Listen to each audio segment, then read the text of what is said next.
Hi, Kira. It's Rosemary Hartman. I don't have a camera on my computer, but I can see your picture, and I'm ready to be a good listener.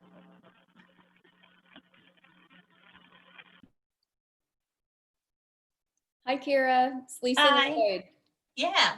I was just sorting out cameras and microphones and which one I wanted to use and which one's at which angle. And Yeah. Awesome. Well, thanks a lot for joining us tonight. Appreciate you taking the time. yeah, well, I love to talk about this. This is one of my favorite topics. So Yeah, very fun topic, that's for sure. Hi, Rosemary. Hi, Lisa. You look great. Look at you. Thank you. You're so sweet. How are you doing this week? Oh, pretty good. It unfortunately got hot again, but, you know, we're waiting for you to come back, and you'll bring the good weather with you. Oh, there you go. There you go. Yep. Look forward to some nice fall weather for gardening. That's for sure. Mhm. How's it going, Kira, with the startup at the university and students and all that? it's going. The library has been open since the 17th. Classes started Monday. Our staff we're all working part-time, so mostly hybrid schedules. We don't all want to be there at once and that kind of thing. So everybody's kind of still adjusting. I know I got so used to working at home that working half the time at home and half the time not at home has become a bit of a challenge. I bet. I can imagine. Yeah. The days when my commute is not 5 feet is just a lot harder now. Yes. A lot more flexibility working from home, isn't it? Yeah. So, but the students are back. They seem to be following policy so far, and they're sitting for the most part spaced out and everything like we're asking to. So, good. Hopefully, it'll continue that way for sure. I hope we'll so. see test time and finals and all that good stuff. So. Yeah, it's hard to say because it's been 3 days at this point. So. Right. That's it. Well, it's all I say it's a huge experiment nationally, as far as this is concerned, and colleges and grade schools and all that. Hi, Debbie. How are you doing? Fine. How are you? Good to see you. Thanks for joining us tonight. Yes, good to see you too, and thanks. It sounds like a good topic. Yeah, it should be lots of fun. Yeah. Hi, Vijaya. How are you? Oh, she might not be able to hear me there. Nope.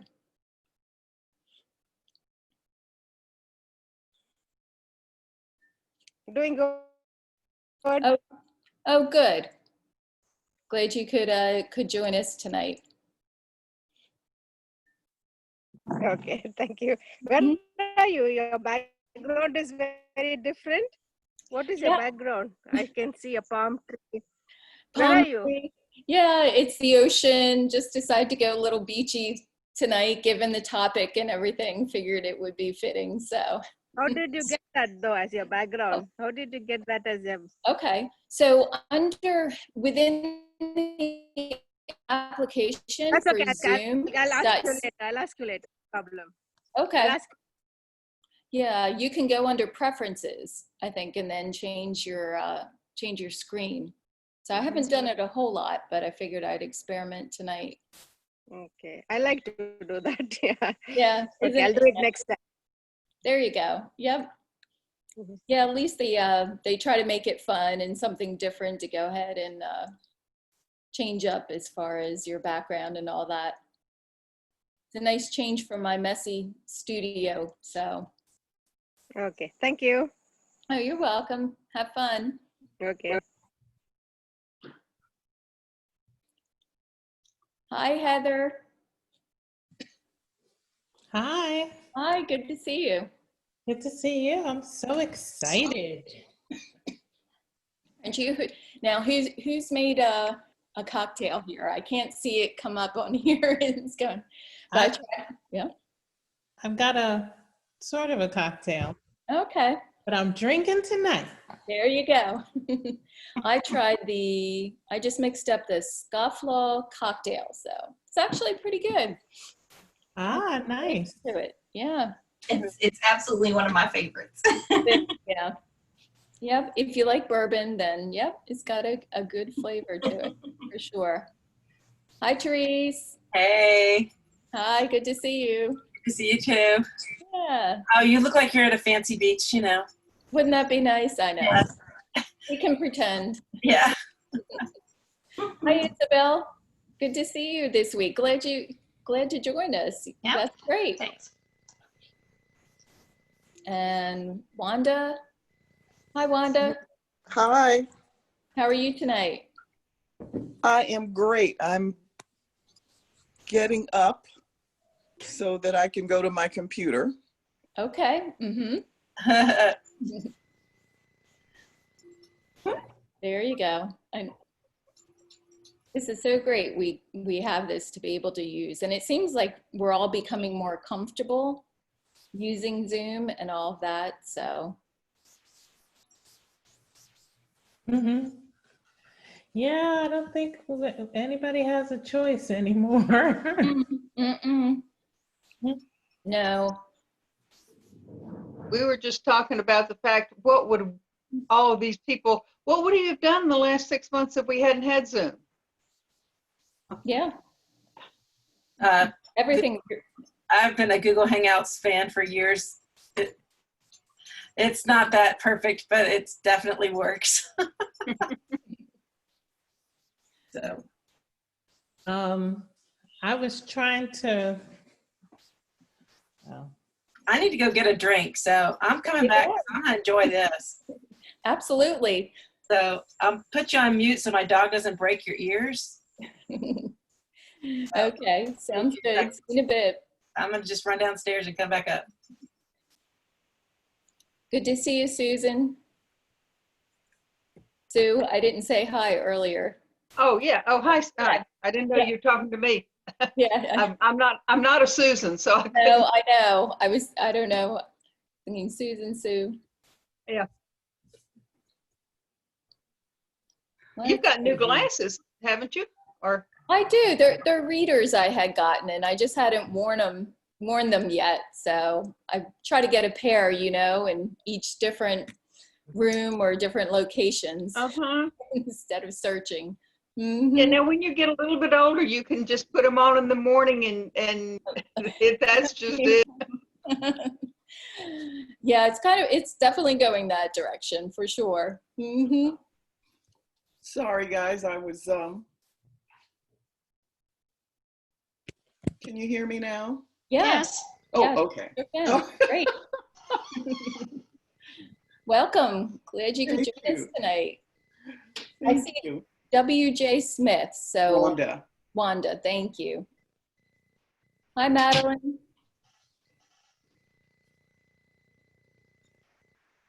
I think we'll wait a couple more minutes. We'll have a few more folks show up. Oh, yeah. hi, Yeah. Isabel. Mm-hmm. Hi. I only usually see you at other meetings. Yeah, I know, but it's nice to see you wherever. And I hardly ever see the Myers anymore. They used to be my neighbors. Ah, Hi there, how are you? Okay. Till And they moved to Isabel? Warmhearth. Yeah, Yeah. and good to see you too tonight, Heather. yeah, good to see you too, Winnie. I'm excited. I got my drink ready. That's fine. There you go. Hi, Winnie. Hi, how are you? Great. Yeah, go ahead, show me how. Well, with all that, I better go get a drink. So be back in a second. Absolutely. Yeah, I have to say Something's that, happened.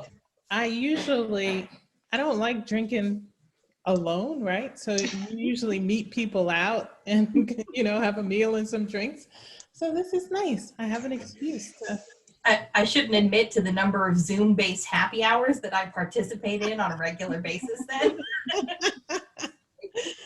I like your background. That's really cool. You look like a real bartender. And I just found this because I was sitting here going, you all don't want to look at my home office behind me. And so I just went out to find something really quick. Very cool. Very fun and appropriate background for sure. I mean, if I could, I should have just gone to my dining room and sat in front of my home bar, and it might have looked pretty similar, but, but then I don't have two screens, so. There you go. Hi, Kayla. How are you doing? Oh, I think you're on mute right now. Just wanted to. Hello, can you hear me? Yes, sure can. I am pretty good. Pretty good. Good. That's a cool graphic you have on the Thank you. ID. What is? That's a unicorn who is leading a Dungeons and Dragons game. Okay. All right. Cool. Yeah, I'm working on some dinner while tuning in. So, yeah. There you go. Hopefully you have a cocktail of some sort or wine or whatever to enjoy along the way. I do have some hard cider handy. Nice. There you go. Wait, what are you cooking, Kayla? Maybe we're all canceling and coming to your house. It is coconut curry chicken with kale. So we'll see. Sounds good. Yeah. Yeah, sounds good. Hi, Jean. Hi. Welcome tonight. Thanks for joining in. Thank you. Yeah. Let's see, and we have an iPad 3. I'm not sure who that is, but hello.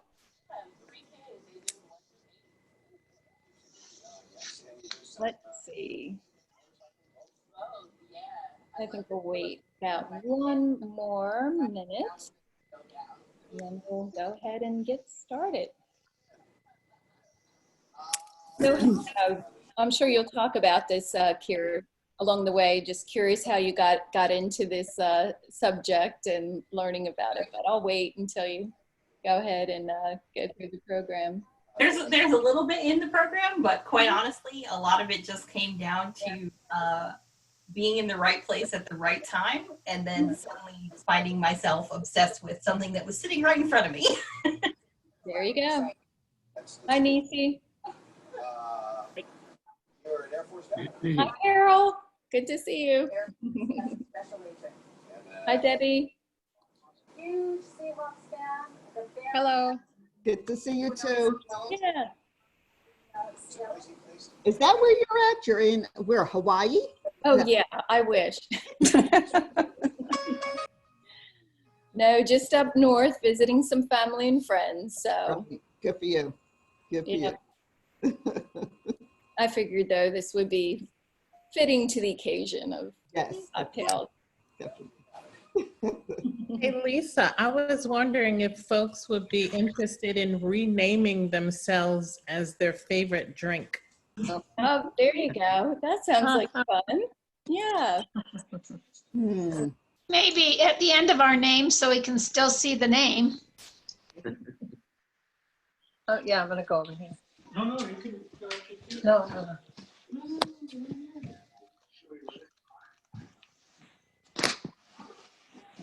Drinks are on you. There you go. It's safe to say that in a Zoom format. I'm paying for all the drinks tonight. Yeah. Love it. Love it. Rename. I was at a meeting the other day that one of the guys, who of course it would be a guy, was so generous and said, "Yes, I'll bring snacks for everybody next week." Mhm. Maybe not. That's 3 hard.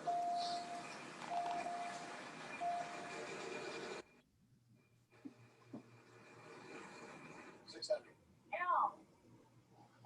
3L. All right. $4,500. What do you want to do?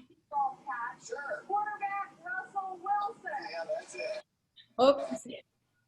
Sounds like somebody might want to mute their microphone Jeopardy. there, maybe. Somebody's watching Jeopardy, right? Or no, not Jeopardy. Wheel of Fortune. Wheel of Fortune.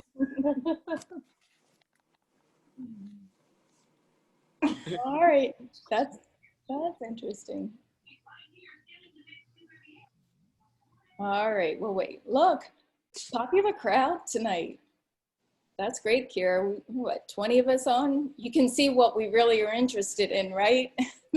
I'm gonna be honest, cocktail history does tend to pack a room, virtual or otherwise.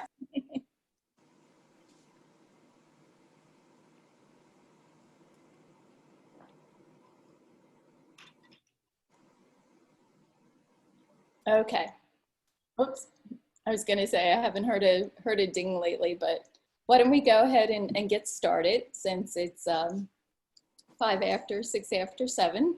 And I'd just like to begin by thanking Kira Dietz, our speaker tonight, for joining us and taking the time to talk about the history of a cocktail. And thanks to Heather, who had mentioned to me that Kira, she had thought or heard that she did this kind of talk. So Kira is with Special Collections at Newman Library at Virginia Tech. So with that, I think I'll just turn it over to Kira, and again, thanks, and let's hear what Kira has to say. And of course, I touched something and all of my settings went away, so give me 1 second. There we go.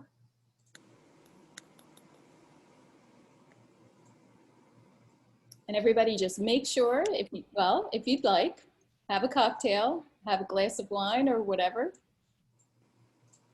We could start it off like this and then maybe have virtual happy hours every few weeks or whatever, and just why not? Oh, margarita, Debbie, that's a good one. Yeah, my favorite. Yeah. Do you like? I was going to share my screen, but it looks like I do not have permission to do that. Nope. You know what, Kira? Let me go ahead and give it to you and see if I can. Nope. I don't want to share that. All right. I think I can do this under. I can make you a co-host. Okay. All right. And then you can share. Yep. That should be able to do it. Let's see. I'll share the right screen. Nope, not that one.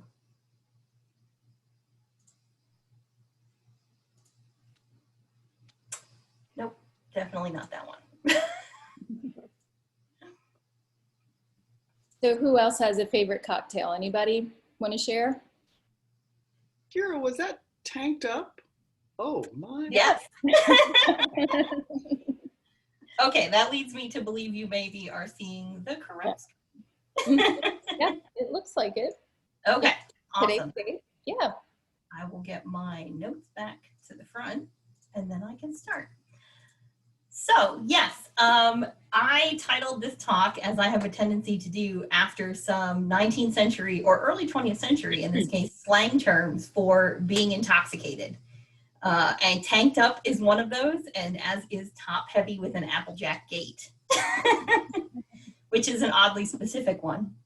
But I have a tendency to find these obscure terms and use them sort of along the way.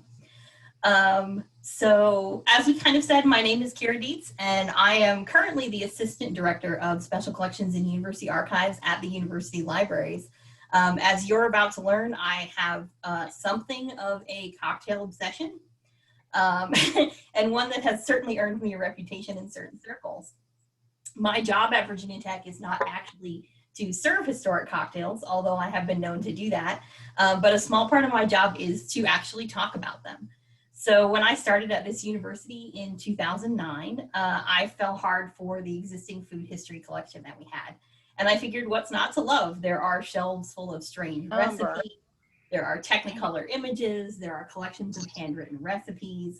And it really didn't take me long to make myself a sort of accidental expert on the collecting area, and things sort of spun out from there. So I do reference and instruction, and as with tonight, some more creative approaches to outreach surrounding these kinds of materials. And so basically our collection, I'll give you a little bit of background. These materials that we have currently, over 5,000 volumes on aspects of food and drink history, and more than 100 manuscript collections. In late 2011, we started to focus on cocktail history. And we did so because we saw a gap that the cocktail, we felt that people weren't really focused on the sort of research and scholarship aspects of the cocktail in American culture. And it's sort of related to some other things we were doing, including domestic history and economic history and the history of gender roles. So when it comes to cocktail history, we have about 200 books and more. We're constantly acquiring more, and about 25 manuscript collections. So these are things like cocktail manuals, bartenders' guides, books on social activities and entertaining, things that relate to the history of individual cocktail, ingredients and cocktail creation, and more importantly, cocktail consumption. And this is a collection that also focuses on things like the history of individual spirits, the history of bitters, which we'll talk about tonight because it's one of my favorite topics, temperance, intemperance, and prohibition, also one of my favorite topics that I'll go into quite a bit about. And we also have some advertising ephemera and artifacts. The cocktail and spirits generally have played a significant role in American history, experiencing what I would consider revolution, prohibition, and revival. So if in the next few minutes I haven't proven to you that tastiness aside, cocktails are worth research and scholarship too, I can always drown my sorrows in a glass later because I've got a lot of recipes to work from. And if you ask me, which you have, there's never enough time to talk about cocktail history in America. So my tendency, which we'll do tonight, is to pick a few highlights and meander through some of that history. And hopefully you will learn something new. But first you might be asking me, or maybe you're not asking me, Kira, just what is a cocktail? And if you're expecting a simple answer, I would tell you to prepare for a little bit of disappointment because this is historical research and there's never one easy answer. So when the cocktail began is something that we can talk about with a certain amount of knowledge. The word itself has a lot of different definitions. So strangely enough, a lot of these tie in. So there was an idea of a specific kind of docked horsetail. So they would cut a horse's tail short for various reasons. There was this idea of a person assuming a position of a gentleman. So maybe a station above them. It was actually a type of beetle. That's the only one I haven't clearly connected to the history yet. And then of course there's the idea of food preparation before a meal. So you might have a tomato cocktail or a grapefruit cocktail. It's also known as a mixture of chemical substances, especially one which is dangerous, which definitely seems fitting, and the tail feather of a rooster. So the first time we see the word cocktail appear in clear definition is in 1806 Hudson Valley newspaper. And it describes a cocktail as a bitter, stimulating liquor composed of spirits of any kind, sugar, water, and bitters. So there's some more recent scholarship that suggests this word may have appeared in print in 1798 and in 1903, but nobody seemed to have a clear definition. So in 1862, which is an important date in cocktail history, the cocktail also includes liqueur of some sort. So that's when you get into your orange liqueurs or your violet liqueurs and things like that. So where does this name come from? Well, as you might have guessed, it's tied to some of those alternative definitions. There is an old story, for example, that the first cocktails were stirred with rooster feathers. There's a version of the story that says brandy served with bitters in egg cups in the late 18th century was the origin, because the French word for egg cup, which we pronounce in English as cocktail, became the word cocktail. There's a great theory that tavern owners would take the dregs of a barrel, or what they called the tailings, and they would mix them all together in a barrel and sell them off later for less money. And so somehow that became a cocktail. And then back to this weird horse, there seems to be a lot of theories around horses and cocktails, and I haven't quite figured that out yet. The term cocktail was used to describe an animal with a rooster-like tail, specifically horses that had their tails cut. And there's a real weird explanation, another horse-related one coming up. In the 1940s, there was a theory that the word came from the idea of a vulgar or ill-bred person. And if you add water to an alcoholic spirit, particular, it's a thing that you dilute and it's no longer purebred. So they made this sort of connection. And my favorite theories from one of my favorite cocktail historians, and in 2007, he speculated that this was a reference to perking up an old horse by means of a ginger suppository so that the animal would cock up its tail and be frisky, which I suppose is one approach to getting a horse back in the race. So where the cocktail comes from, there we go. Gets a little more complicated. There are theories and nobody seems to agree. There's a case to be made that early cocktails are just single servings of punches that were popular since the 17th century. Punches usually contained alcohol with sugar, water, lemon, and spices. So it's a short leap, since bitters are primarily made up of herbs and spices and citrus, that somehow these are related. There's also the case to be made that they were developed from a very specific use of bitters, which actually gave birth to a drink called the Sazerac, which is the official cocktail of New Orleans. And if you're ever in New Orleans, I highly recommend getting one at the Roosevelt Hotel, which is supposedly where it was invented. After that, I could never go back. I started to think at a certain point, it all just came down to some luck and some experimentation. When we're talking about the early legacy of the cocktail, there's no way to avoid a rather legendary figure who also happened to be the author of what is likely the first bartender's guide published ever, which was published here in America. If there's a father of modern mixology, it's Jeremiah P. Thomas, otherwise known as Professor Jerry Thomas. And his life story basically reads like an amusement park of the wild and the weird, so I can't not talk about him. We know that he went west during the gold rush and tried to make money in California, but when he failed, he fell back on bartending as an art.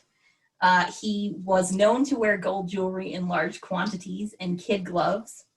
He spent a large portion of his career in New York City, where he was also a Broadway show producer and show manager. At one point in time, he collected gourds and was even the president of the New York Gourd Club, and I do mean squashes. Although, to be fair, he did start the club himself, so it was probably pretty easy to put himself in charge. We know that he was a fan of boxing and a notorious gambler who was said to take and make bets on sporting matches and elections and any situation where the outcome was unknown. And perhaps one of my favorites, he was known as the lightest fat man in the Fat Man's Association of New York. He was, of course, not a professor of anything, but his knowledge and influence got him labeled as such, but I would very likely attribute that to his own hand because he was his own greatest touter of his reputation. As a bartender, we know that he loved attention and that he mixed drinks with the flair of a stage performer. He was really one of the first bartender showmen. He would juggle bottles, he would throw shakers, he would light drinks on fire just for the attention and the showmanship. He tended bar with a pair of white mice that ran around his shoulders and his hat, and their names were Thomas and Jeremiah, or as he frequently called them, Tom and Jerry.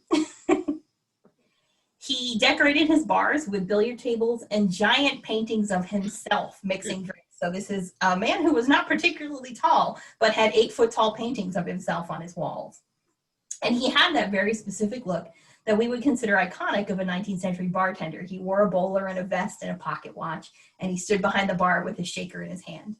And it was once rumored that he hit a man over the head with a punch bowl because that man was attempting to ply a woman with alcohol, and he did not approve. So Jerry Thomas really laid the groundwork for a lot of the publications and bartenders that followed. In 1862, he collected these recipes that he had, along with classics that he had learned or adapted, and he wrote a book, and like any good mid-century title, it's going to take me a few lines to read. So his book was called How to Mix Drinks, or the Bon Vivant's Companion, containing clear and reliable directions for mixing all the beverages used in the United States, together with the most popular British, French, German, Italian, Russian, and Spanish recipes, embracing punches, juleps, cobblers, etc., etc., etc., in an endless variety. No joke, I need a drink after that.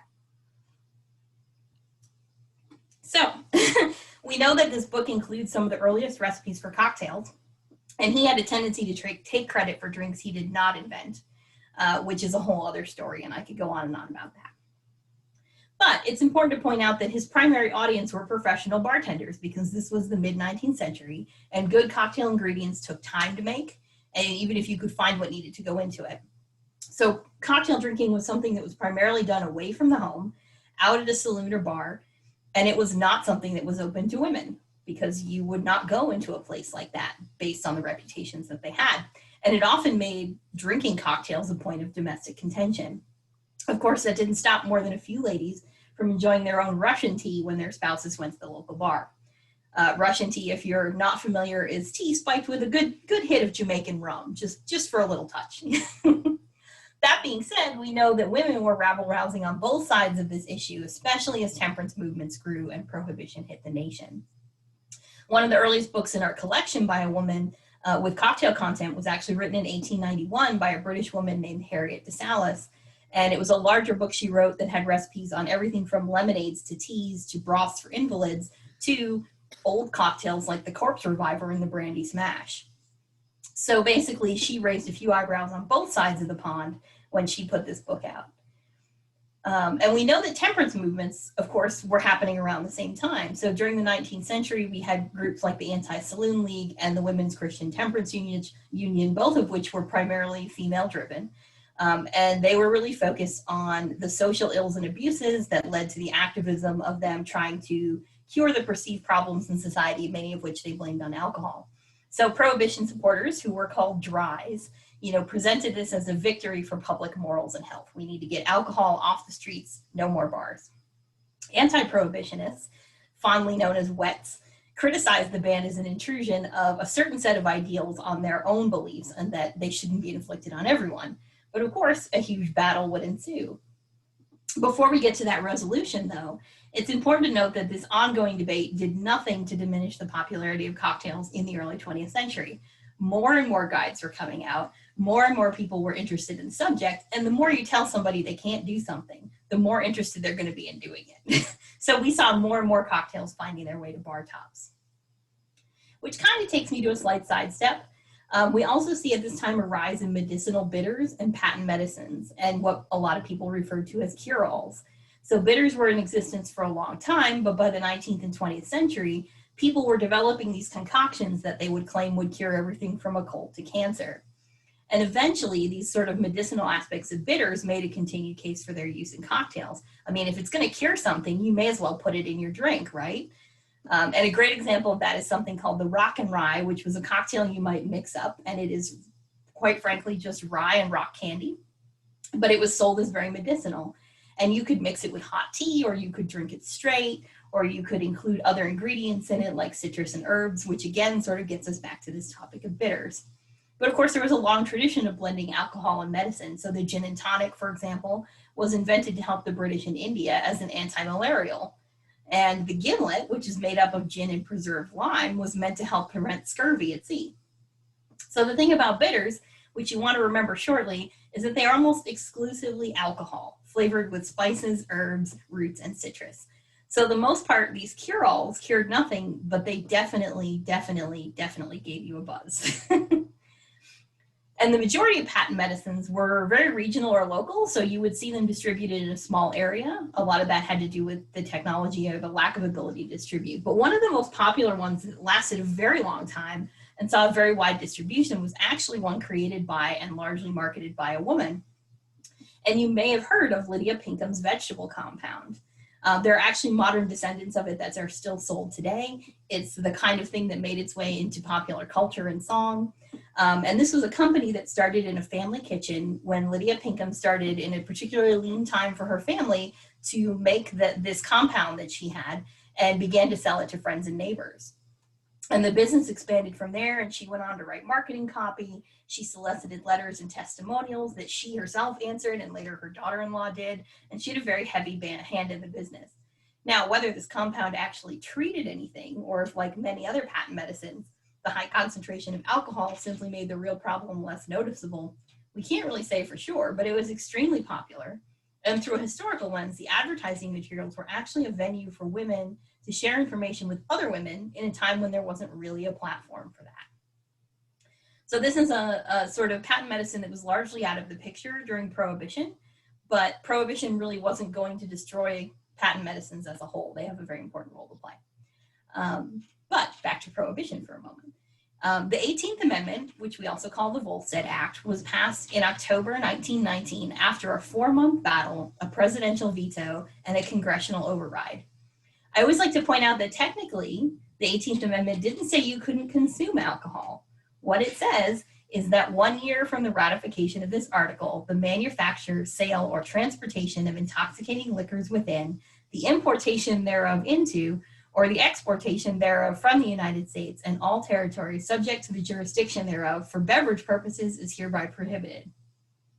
We'll see there are exceptions along the way, and on the whole, it's hard to drink something that you can't make or buy or sell or transport or import or export. But it's hard, but it's not impossible. And what we know is that private ownership and consumption of alcohol basically was not illegal under federal law, but there were a lot of local laws that were stricter. If you didn't know it, Virginia actually passed prohibition laws in 1916, making us a relatively early adopter. So the Volstead Act itself allowed people to make wine and cider from fruit at home, but you couldn't make beer, and you certainly couldn't get into anything harder. And in late 1919, people began to stockpile alcohol for, legal home consumption after Prohibition began. They bought inventories of liquor retailers and wholesalers, emptied out warehouses, club storerooms. We know, for example, that President Woodrow Wilson moved his own supply of alcoholic beverages to his Washington home after his term of office ended. And his successor, Warren G. Harding, promptly moved his own supply of alcohol into the White House after inauguration.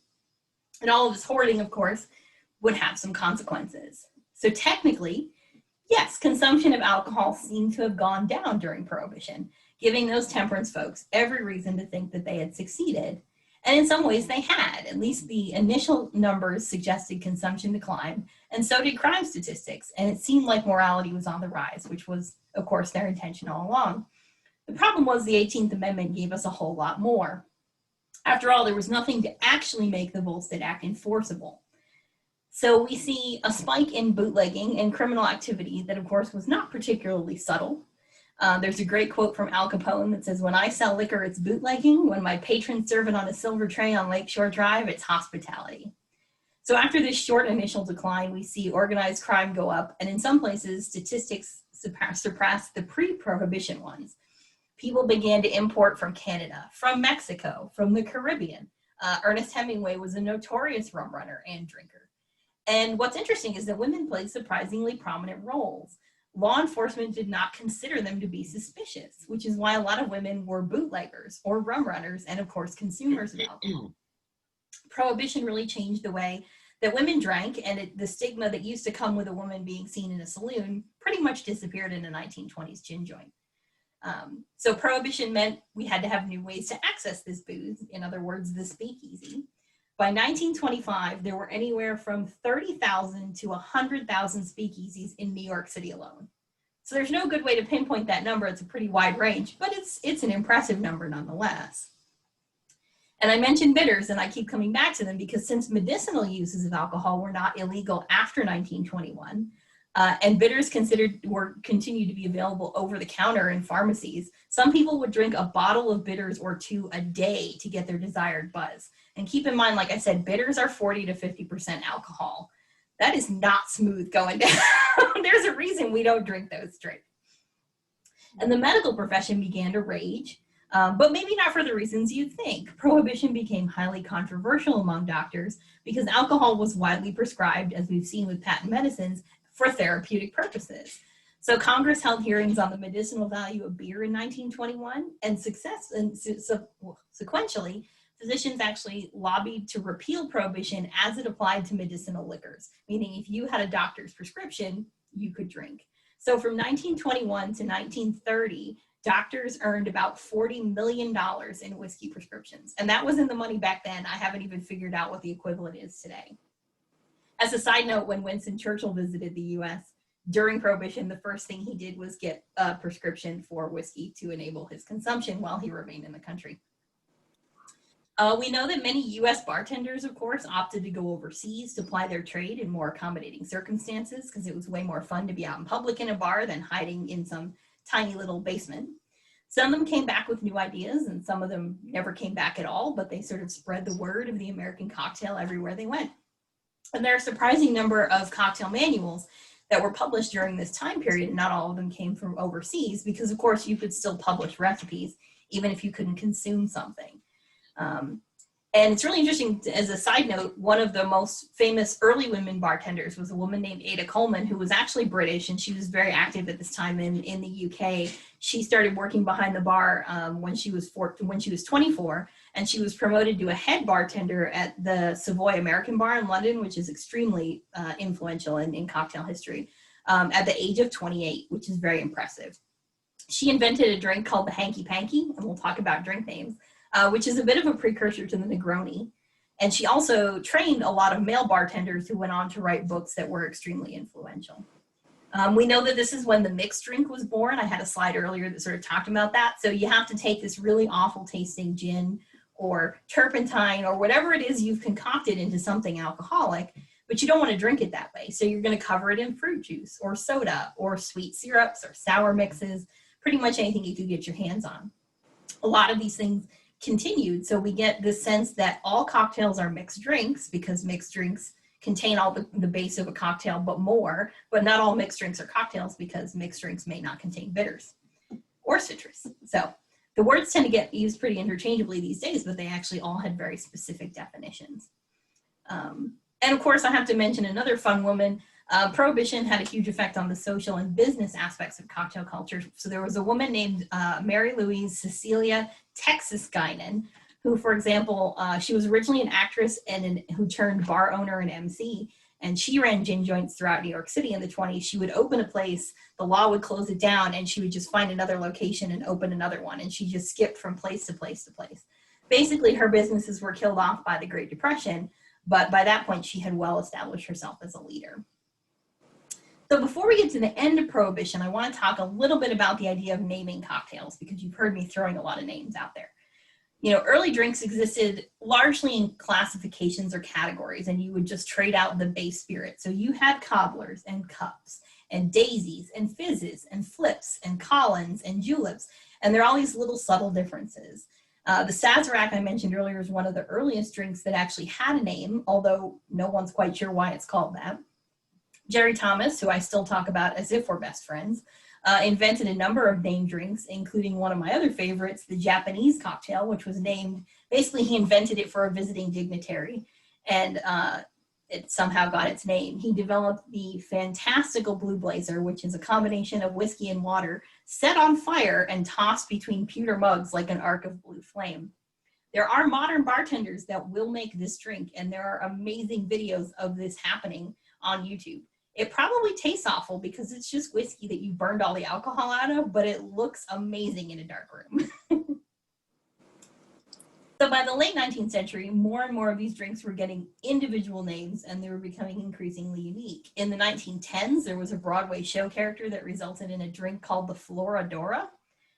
Probably if you tried to order one in a bar today, nobody would know what you're talking about, but you know, it's one of those fun ones that sort of stuck around.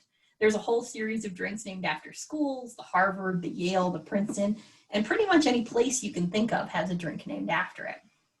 And of course, during Prohibition, one of my favorite drinks in name, origin story, and taste was born. In other words, the scofflaw.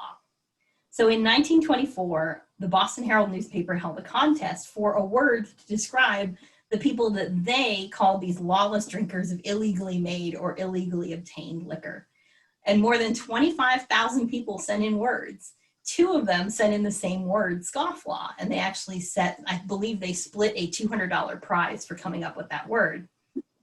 But of course, their glory didn't last long because newly dubbed scofflaws, not to be outdone, quickly co-opted the word and named a drink after it. And this is absolutely one of my favorites. It contains rye or bourbon, dry vermouth, lemon juice, grenadine, and orange bitters. But of course, homemade grenadine is a very different taste from the pink stuff you might find in a bottle today, and it tends to be very tart. So I would argue that the scofflaw, perhaps intentionally, is not a sweet drink, but a tart and spicy one that reminds us scofflaws can bite back. So this kind of takes us to the end of Prohibition.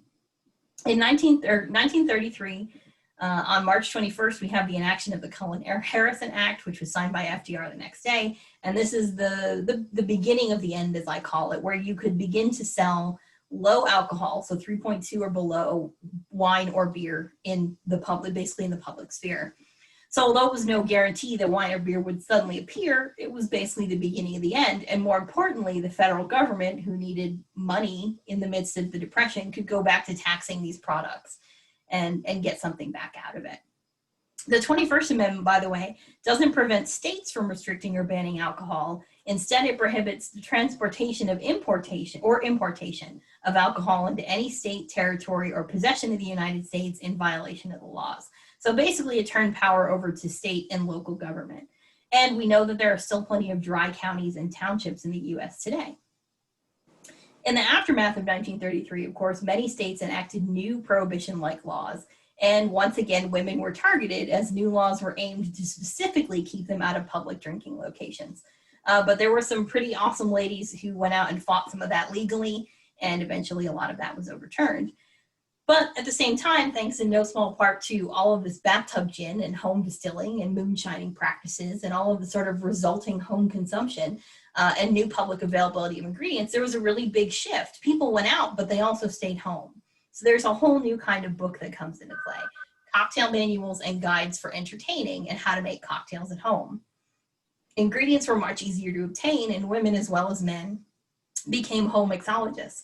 Although I do recall a section in one particular volume for single women who were going to entertain that maintained if she threw a party, she should make sure to have a male friend bartend. I still would have a great deal to say to that author about that particular restriction. But these recipes became increasingly specific in ways that they hadn't been before, and more things sort of developed. In the early 30s, we saw the birth of tiki cocktails in tiki culture. So most people tend to equate them with a slightly later period, but it's really more that they were popularized after World War II. They were actually around for 15 years before that.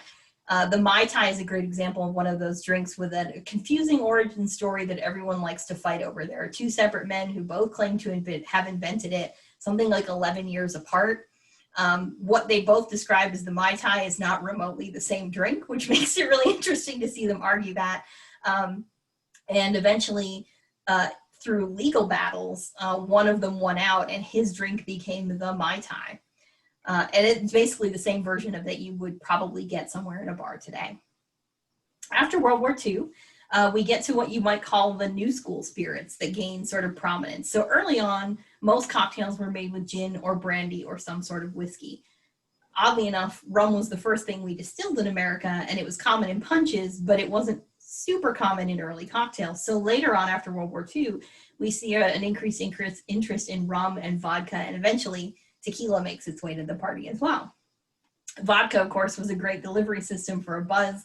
In the post-Prohibition era, it's described as one of the most mixable of spirits because it's fairly neutral. So by the end of the 1930s, you had things like the Bloody Mary or the screwdriver. Vodka really took off after the Moscow Mule was invented in the 40s. And Smirnoff came up with a clever tagline of Smirnoff leaves you breathless. I guess people really got behind vodka and ginger beer, or a witty tagline, or both. I'm not particularly sure. Because other research suggests that adoption of vodka was actually delayed because of anti-Russian sentiments during the Cold War, meaning people didn't want this foreign product in their hands. Although by 1953, we have James Bond and the Vesper Martini, shaken not stirred. So cocktails in pop culture, a whole other thing to talk about. But kind of continuing that, by the 1960s, we have this sort of Mad Men era perception of cocktails, parties with a drink in one hand and sometimes an often terrifying canapé in the other. I was sorely tempted to make a whole side trip into a discussion of anchovy butter or gelatin over ham on toast points or peanut butter filled dates wrapped in bacon or the sheer amount of blue cheese and olives that was probably consumed in this time period. But maybe that's a conversation for another night too. The point is, though, that cocktail parties and their technicolor food and large poured heavy doses of alcohol were part of this big social history of the era. In the 70s, we see a sort of flashy era of brightly colored cocktails. This is the time where you see the birth of the tequila sunrise and the green hornet and the white Russian, which I believe somebody listed as their drink of choice. And of course, the Godfather, which was inspired by the movie at the time. And I mentioned earlier, there was a precursor to the Negroni in the 20s, but the Negroni itself wasn't actually really invented until the 70s and has now become extremely popular again. So there's a lot of color, but a little bit less technique to some of these drinks. And then in the 1980s, we get some of the sort of more iconic drinks of today, like the Fuzzy Navel or the Mudslide. And again, this sort of mixed drink. There was a lot of Blue Curacao in the 1980s, a lot of Kahlua, and a lot of strange shots being developed. And of course, 3 martini lunches. But this is all to say, at this point, we are really lucky, I think, that we have hit a craft cocktail revival. There's a lot of increased interest in cocktails as art. There are a lot of people paying close attention to not only how we make cocktails, but what we put in them. So these days, you can walk into a cocktail bar and find little bottle after little bottle lined up, and I'm the one that sits there staring at all of them, desperate to know what's in them, of bitters and tinctures and essences and syrups and cordials. And they're making their way into classic cocktails, and they're making their way into a sea of new ones. The modern mixologist at home can order things through the internet to concoct in your kitchen. You'll find new spirits like buffalo grass vodka or peaty Scotch style whiskeys from the Pacific Northwest. And there are new techniques like barrel aging, smoking, and even molecular gastronomy. You can get cocktails that are just a little ball of liquid that you just pop in your mouth and drink. Personally, I can attest to the joy of making up a batch of bitters, wondering what it's going to taste like, and then figuring out what drink to put it in to share. And I make a lot of syrups for sodas and cocktails, and I get to experiment a whole lot. If you ask me, I think Jerry Thomas, my good old friend, would be quite pleased about where we found ourselves today. We're kind of come back to where he started.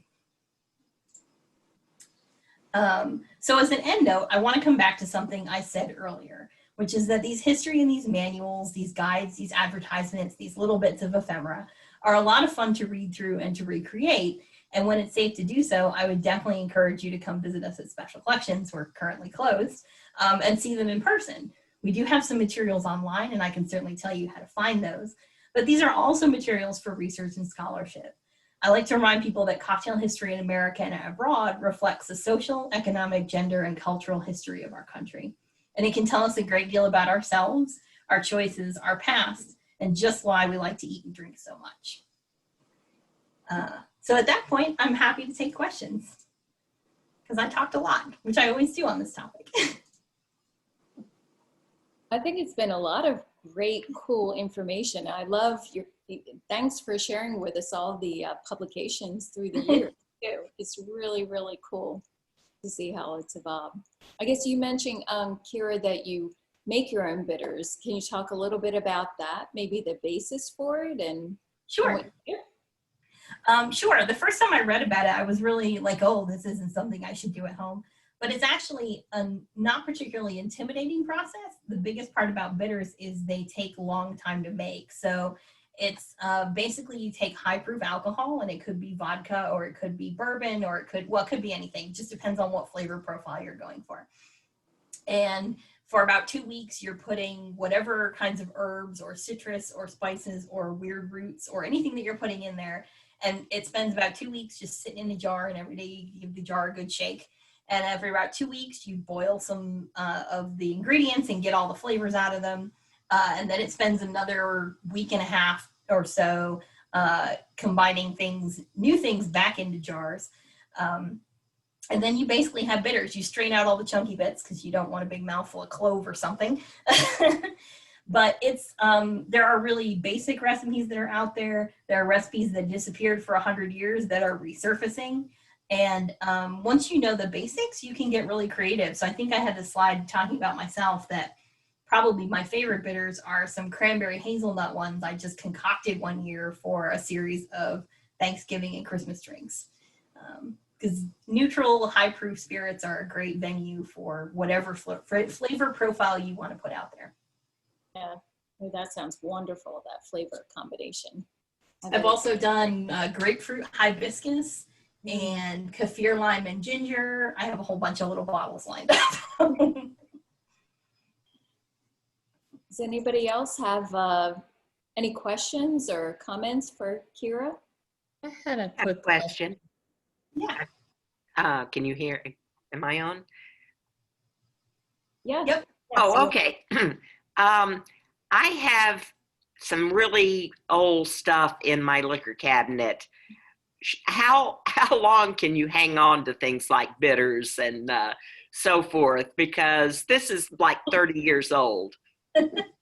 Actually, it depends on what it is. That I would say, I mean, some things will just evaporate over time anyway. Like I've had bottles of bitters that, I still have some in the bottle, but definitely a large percentage of it has evaporated.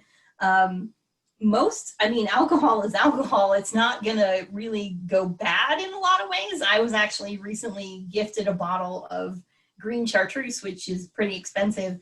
And it had been sitting in someone's house for 25 years unopened, and it tastes great.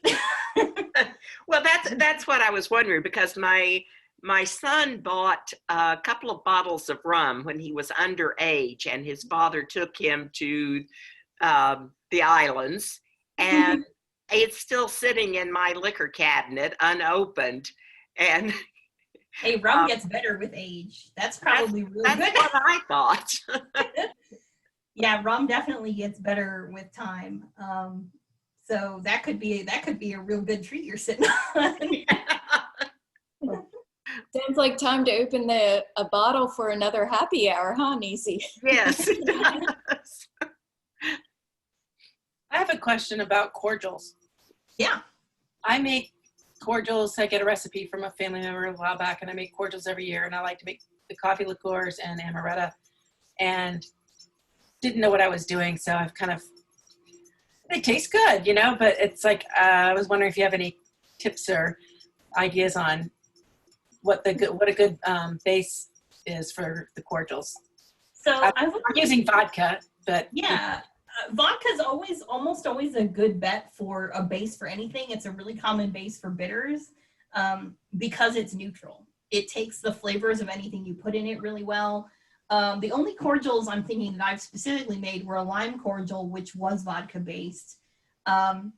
If you want to do something like, if you're looking for a really spicy profile, then I would say try a high proof rye, but it is going to be really strong and really different. I don't know that 100% rye vodka for my recipe. I don't know that rum would work as well for like a cordial base because there's a lot going on in a bottle of rum and they're all very different. There's too much variation, too much style. I'm not sure what the best one would be if you even wanted to try that route, but I think sticking with the whiskeys and vodka. Brandy can be really good. There are some cordial recipes or bitters recipes that work around brandy. For a long time, I was real scared of brandy. I'm still a little scared of brandy, but I really like it. So I'm actually drinking a sidecar tonight, which is brandy and lemon juice. And in my case, rather than a straight orange Curacao, it's Grand Gala, which is an orange liqueur made from 3 kinds of oranges and brandy. So it's kind of a double brandy sidecar because I'm a big fan. What kind of bottles do you use to, like, I'm using reusing other bottles and dark bottles. Dark bottles and keeping in the cabinet out of light. What's the best bottles to? Yeah, I buy, when I first started making bitters and stuff, for bitters, I use blue bottles, like blue or brown, because they have that dark and keep them out of direct sunlight. That's pretty much the best move. If you're doing syrups and stuff like that, they don't last very long. They only have about a month or a month and a half long shelf life in the fridge. So you can just use clear glass. I use mason jars for most of my syrups or grenadine and things like that. Can you use mason jars for, my cousins make slow gin fizzes with them in mason jars. Is that? Oh, yeah. I mean, you can use mason jars for everything. They're clear though. They're clear. Well, yeah, but if you're just drinking it, I mean, as long as they're out of direct sunlight, it's not a big deal. Okay. If you feel like you're going to have to store them in a place where that's unavoidable. I just think the blue looks nice. I like blue, so that's why I buy blue bottles, but yeah. Thank you. Yeah, thank you. Kira, I had a quick question. I grew up in New York, and every one of my friends, including, my house, we all Sorry, my personal assistants arrived to jump on my desk. There we go. I grew up, my parents had a bar in our basement, and all of my friends' parents had bars in their basement. I grew up in a neighborhood in New York City, and I never really thought anything of it until I got older. And when I started looking for houses of my own, it was very interesting that I guess homes in the 70s had bars. Like every time we would go on a house tour, there was a bar in the basement.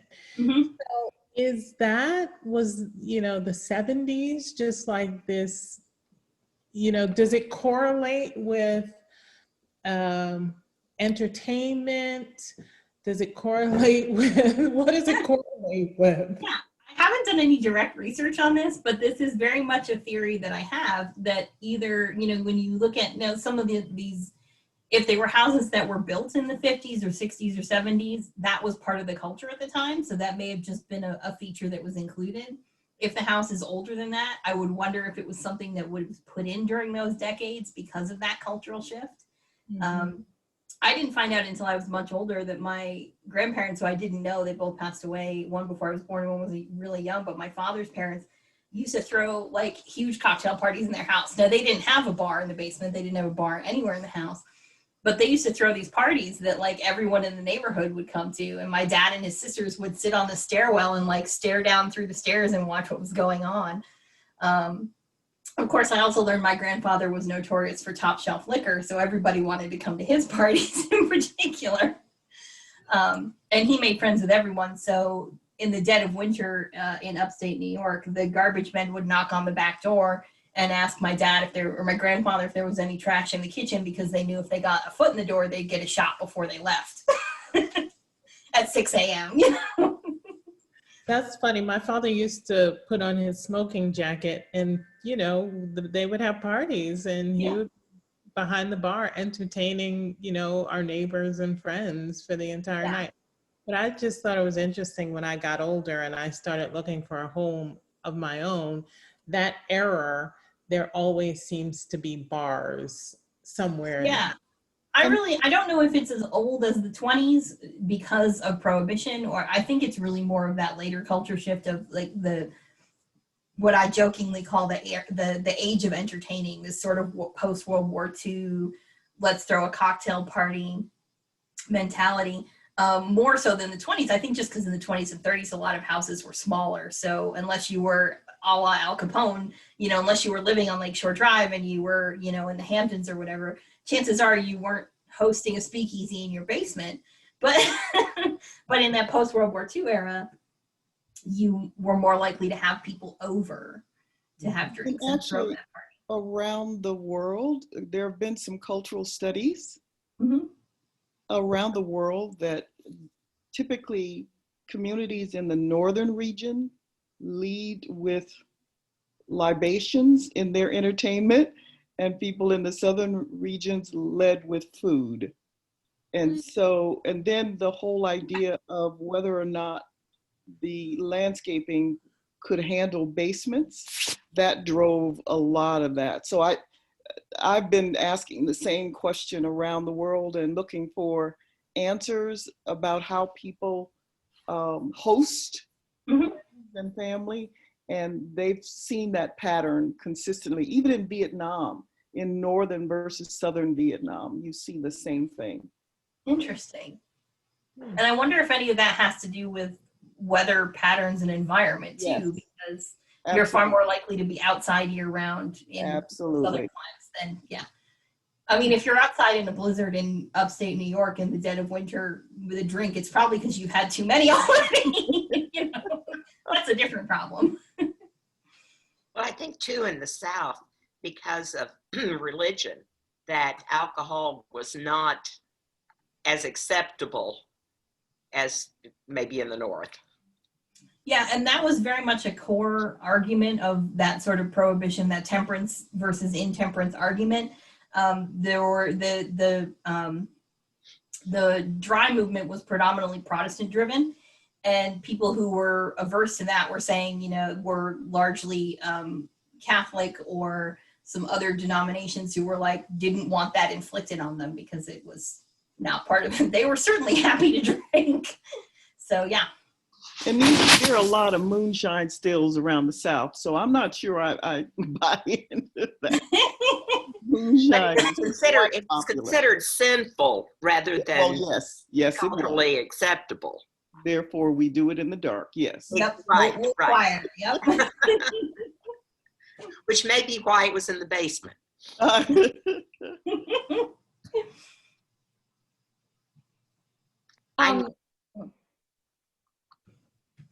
Go ahead, Wanda. My grandmother was complaining that they voted on Prohibition when the, quote, boys were away. Did you speak to that and say it so quickly I missed it, or did you? I didn't speak to that, but that is definitely some of the discussion around the history of it, is who was able to, you know, have a say in that, who was in power and authority at the time, and whether or not they thought. Now, it was, like I said, it was contentious. There was a presidential veto involved. There were months and months of debates. And I really don't think that the idea of prohibition won out by a wide margin. It just happened to be that was the shift in power at the time. Well, prohibition was also wrapped up in the women's suffrage movement. Yeah. And there was some sort of a compromise, and I can't think of it right offhand, but there was some sort of a compromise about that was going on between the two things. Wish I could remember what that was, but. Well, she came here in 1919. She eloped with this U.S. sailor from England, and she was just really pissed off that she couldn't drink. So I drank a lot with my grandma. Shouldn't have left home. She would have been much better off. She had a sherry every night for medicinal purposes.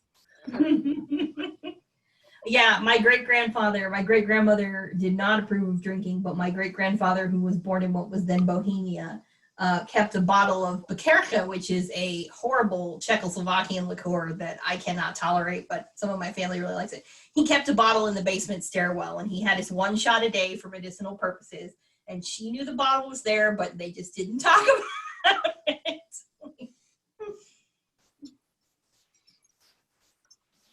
Kira, what do you think has driven the latest movement on the new cocktail craze? Do you think it's economic, or, you know? Yeah, it's an interesting question. I think part of it was just a question of maybe some of the historical stuff resurfacing at the right time. I make a point when I go to new places, I'm always doing massive amounts of research on like, which cocktail bars do I want to hit in this place? Who makes their, bitters from scratch, or who does this, or who does that?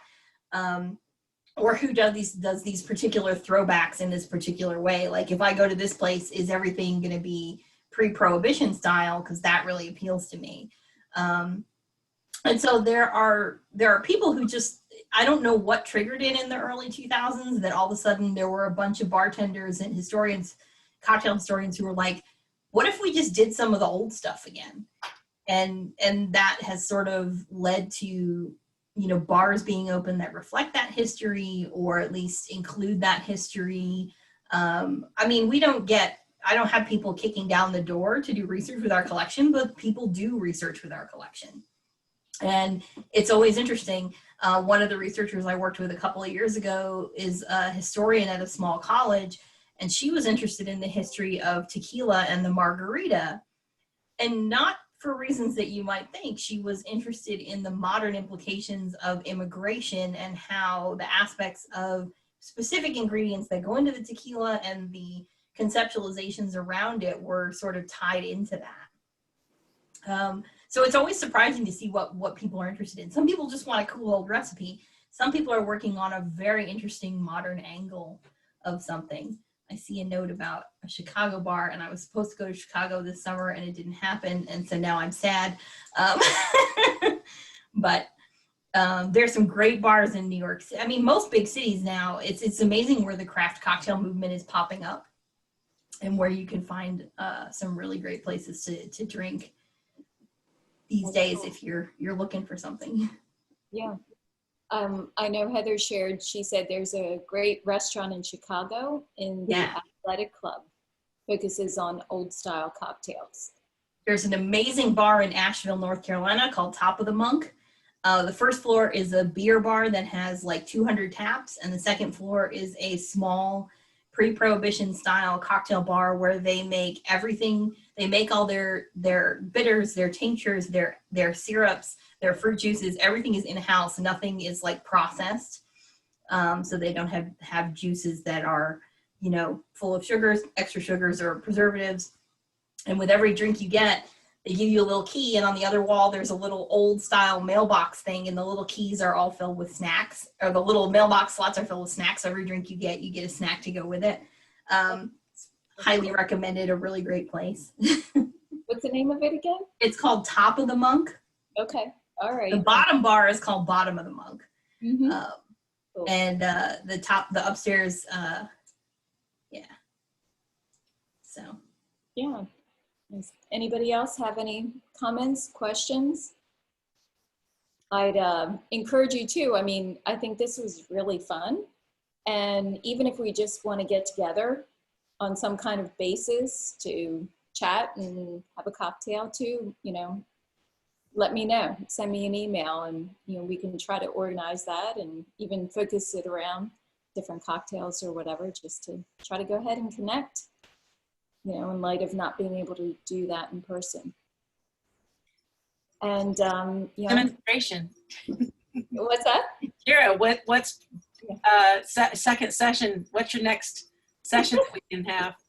So I've been toying with the idea of doing some bartend-alongs where I would be in my kitchen rather than in my home office, and we would walk through making a drink or two together. Yes. So it would be, that's something I've been toying with. I have a lot of requests for that, particularly in this era when a lot of people feel like they're not connected to other people.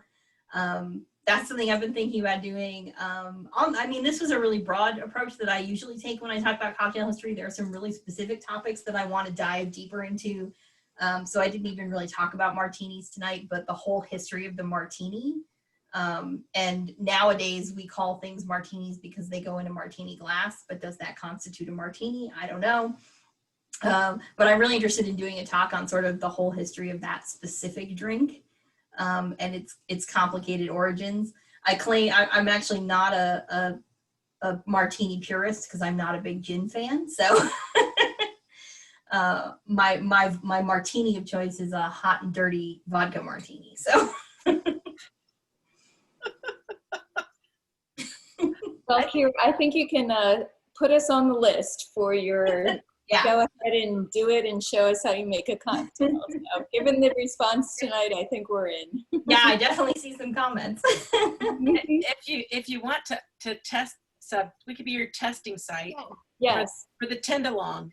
Yeah, there's also a lot of I do a lot of just making up drinks on my own. So it's always like, oh, you know, what people are always like, well, oh, I'm happy to be your guinea pig. I'm happy to taste anything you want me to try. But it results in I have a couple of drinks named after friends that, you know, like I've developed over time to their specific taste profile. And it's like, well, okay, this is getting named after you.